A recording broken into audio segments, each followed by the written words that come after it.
আমরা মুসলমান।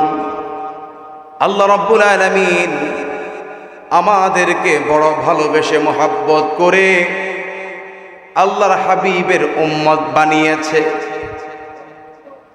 আমরা এমন এক নবীর উম্মত, যেই নবীর উম্মত হওয়ার জন্য অন্যান্য নবী রাসূলগণ আল্লাহর দরবারে প্রার্থনা করেছে, মালিক যদি আপনি আমাদেরকে নবী না বানিয়ে আপনার পেয়ারা হাবিব নবী মুহাম্মদুর রাসূলুল্লাহ সাল্লাল্লাহু আলাইহি ওয়াসাল্লামের উম্মত বানাইতেন, আমরা নবীদের জীবন আরো ধন্য হয়ে যেত। মারহাবা বলেন। বিভিন্ন নবী রাসূলগণ আমার নবীর উম্মত হওয়ার জন্য আল্লাহর কাছে প্রার্থনা করেছে রে বাবা।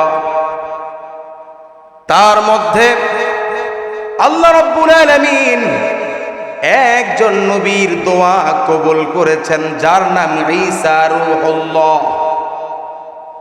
ঈসা রূহুল্লাহ তিনি কিয়ামতের আগে আবার দুনিয়াতে আসবেন, তবে নবী হিসাবে নয়, তিনি কিয়ামতের আগে আবার পৃথিবীর জমিনে আসবেন আমার নূর নবীজির উম্মত হিসাবে। সুবহানাল্লাহ। ও আমার যুবক ভাইয়েরা, বৃদ্ধ বাবারা, খুব মনোযোগ দিয়ে শুনুন।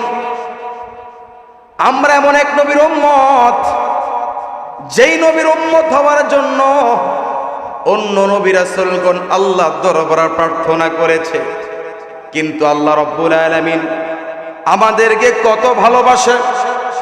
আমরা কোনোদিন প্রার্থনা করি নাই যে আল্লাহ তুমি আমাদেরকে তোমার হাবিবের উম্মত বানাইও।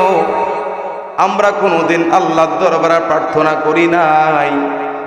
আল্লাহ রাব্বুল আলামিন আমাদেরকে বড় মহব্বত করে, বড় ভালোবেসে, বিনা প্রার্থনায়, বিনা দরখাস্তে আল্লাহর হাবিব শ্রেষ্ঠ নবীর উম্মত বানিয়েছে। এজন্য শুকরিয়া তান পড়ি আলহামদুলিল্লাহ।